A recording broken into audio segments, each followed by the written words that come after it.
200 ఎకరాల్లో 2000 ఎకరాల్లో ప్రపంచ స్థాయి ఎకో పార్క్ ప్రభుత్వ భూమి 400 ఎకరాలు కాకుండా హెచ్యు 1600 ఎకరాలు కలిపి ఏర్పాటు Singapore night safari New York central park తరహాలో హైదరాబాద్కి తలమరికగా అద్భుత నిర్మాణం భాగస్వాములతో చర్చలు ముగ్గురు మంత్రులతో కమిటీ అంటూ చూస్తా ఉన్నాం.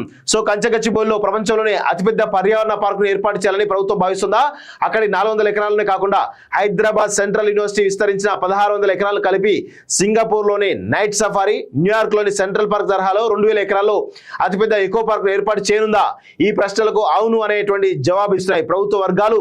సో కంచగచ్చిబౌలి భూముల వివాదంపై రాష్ట్ర ప్రభుత్వం కీలక నిర్ణయం తీసుకుంది అంటూ చూస్తా ఉన్నాం. సో మొత్తానికైతే అక్కడ ఒక ఎకో పార్క్ ఏర్పాటు చేయడానికి చాలా పెద్ద ఎత్తున మరి రాష్ట్ర ప్రభుత్వం నిర్ణయం తీసుకుంటుందా చూద్దాం. 2000 ఎకరాలట.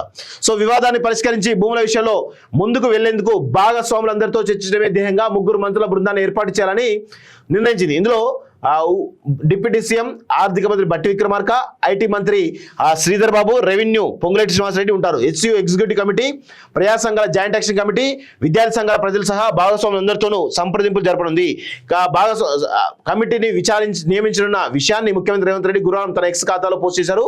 అయితే హెచ్యు భూములు హైదరాబాద్కు అతిపెద్ద లంగ్ స్పేస్ గా ఉన్నాయని పర్యావరణవేత్తలు సహా పలువురు ఆందోళన వ్యక్తం చేసిన సంగతి తెలిసిందే. దీన్ని అలాగే ఉంచాలని వారు సూచించారు. ఈ నేపథ్యంలోనే దాన్ని లంగ్ స్పేస్ గా కొనసాగించడానికి అక్కడి 2000 ఎకరాల్లోనూ ఎకో పార్క్ ను ఏర్పాటు చేయాలని యోచిస్తున్నట్లు ప్రభుత్వ వర్గాలు తెలిపాయి. ఇందుకు సింగపూర్లోని నైట్ సఫారీ, న్యూయార్క్లోని సెంట్రల్ పార్క్ తరహాలో ప్రపంచంలో ఉన్న పర్యాటక ఆకర్షణలపై అధ్యయనం చేయించాలని భావిస్తుంది.